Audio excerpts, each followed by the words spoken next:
All right.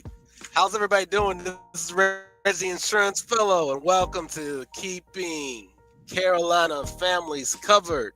And today, what I want to talk to you about are 8 scenarios, the most common scenarios that may require life insurance. Just giving you something to think about as a life insurance professional who talks to families every day.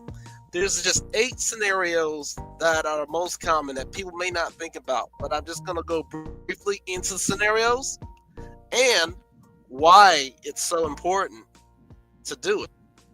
Think about this. If you're young and you're single, you may not think it's a good idea to get insurance. You may not even think about that. You might be saying, hey, that's for old people. I'm young, I'm vital, I can do whatever I want. You know, this is the best time to get coverage. It's the best time to get insurance because on a young, healthy person, the rates are going to be the very best that they could ever be. So if you're young and you're single, think about that. And with a whole life policies, usually if you can keep your premium the same, you can keep it the same throughout the years. That's another advantage. Here's another scenario for you. You're a business owner, you're a small business owner. A lot of reasons that could bring that about. You could be a sole owner. Do you have coverage on yourself? What if you have multiple people running that business with you? Do you have key person insurance? Do you have something that would keep that business afloat if a business partner passes away? Or do you have a buy-sell agreement or something in place that would allow the other owners, to be able to buy out that other person if that's an option? Think about that if you're a business owner. We have a lot of those on here. We have a lot of business owners throughout the world, especially within the United States. We have a lot of business owners. Here's another scenario. You're retired. You're no longer working, and you're using whatever's available to you to sustain your living. Think about that while you're living. Also think about that when everything becomes an estate. It's important to have coverage because depending on the estate, your heirs could, if they're not properly structured, they could have a tax bill sometimes as high as up to 45% to be able to inherit things. It is possible. Having something in place will definitely help mitigate that, and it'll have money available to be able to take care of those necessary things. If you're retired and you've got things to protect, consider that. You have grown children. A lot of people are thinking, well, I've got my kids out of the house. You still need coverage because here's the reality. If it's you and your spouse, or it's just you, or if there's someone dependent on you, there needs to be enough coverage available to help that person maintain the same lifestyle they had when you were here. Here's another scenario. You're a stay-at-home parent. I know what you're saying. I'm at home. But here's the thing that gets overlooked a lot of the time. Just because someone is home, it doesn't mean that they're not making a financial contribution to the household, because they are managing the home and they're enabling that breadwinner to go out there and do whatever it is he or she needs to do to be able to support everyone in the family. I like to say the breadwinner is responsible, but you also have, if there's someone managing the home, I feel like they're equally responsible for the success too. So that's something that you really need to think about if you're a stay-at-home parent. And think about it. If something happens to you as a stay-at-home parent and you have kids, that breadwinner has to figure out how to navigate things. So in practice, you need to have everybody in the house covered for whatever reason. Some people focus on the breadwinner, but it should be everyone in the home. Here's another scenario for you. You're married with kids. Now, neither one. Say you have a scenario where you have you have two adults, but the kids are in school. Both parents work. You still need to have coverage on each other.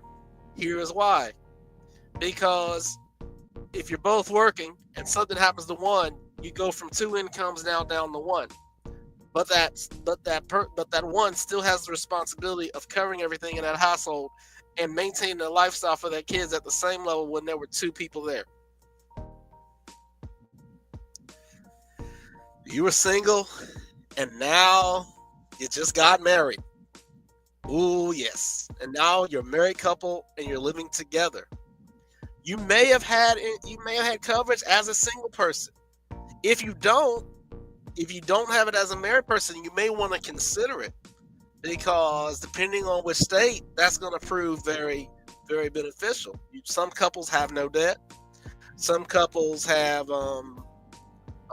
have a lot of debt, and there may be debts that a couple accumulates together. So the question that I would ask you is this: